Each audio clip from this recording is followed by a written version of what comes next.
Hi mga friendship! So today is another day sa papasok ng person. So bago tayo pumasok, ihahatid ko muna yung anak ko.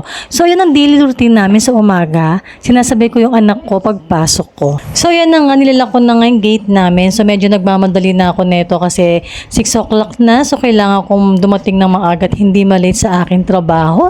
At ito na nga yung anak ko papasok na rin. So sumasabay-sabay din siya sa akin.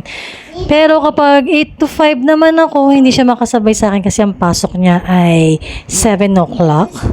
So, baka narinig yung boses ng anak ko. Ako ay nag-voice over. Katabi ko yung anak ko. So, ito madaldal nga. Nagsasalita siya. So, kung nagtataka nga kayo ay naglalakad kami at medyo malayo yung sasakyan namin sa bahay namin.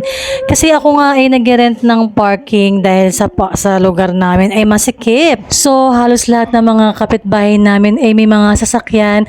At ang problema namin ay wala kami mga sariling parking.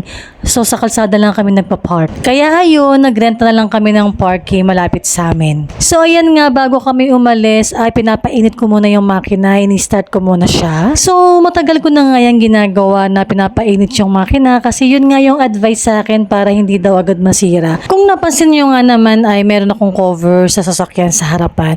So, binili ko talaga yan sa online kasi nga problema ko talaga yung mga dahon-dahon na nalalaglag sa ibabaw.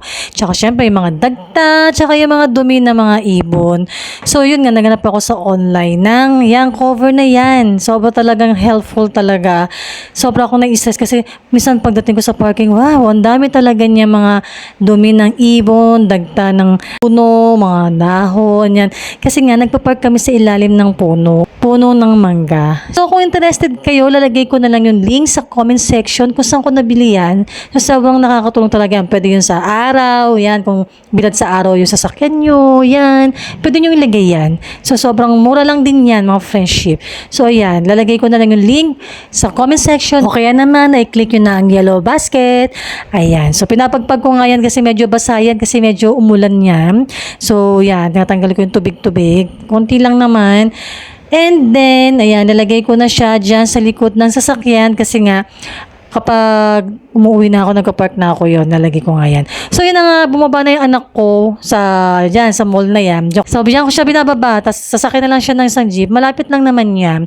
Tapos, ako ay papasok na. So, yan, medyo nagmamadali ng person yan kasi 6 o'clock na. So, hindi ako pwedeng malate. So, ayan na nga, nasa work na ako. So, nasa parking ako niyan. So, ilalagay ko muna yung cover dyan sa windshield para hindi naman ganun kainit sa loob ng sasakyan. At nilalagyan ko nga ng tela itong aking manibela kasi nga medyo fade na dahil sa sobrang init talaga. Ang bilis-bilis talaga mag-fade. So, ayan na nga, dali-dali ko na nga kinuha yung gamit ko kasi medyo malilate na ako niyan. So, yan. Ang aking maunan, ang aking bag. So, ayan. O, diba, kahit na malilate na nag-video-video pa rin. Talaga naman ang person. So, yun nga, bago ako umalis ng parking, dino-double check ko yung mga pinto, tsaka yung wiper, inaangat ko para hindi agad siya masira. Kasi kapag sobrang init, lalo na yung salamin yan, nasisira yung mga wiper natin. So, yung mga friendship papasok ng persons, hanggang dito na lang ang aking video. So, salamat sa panonood. Bye!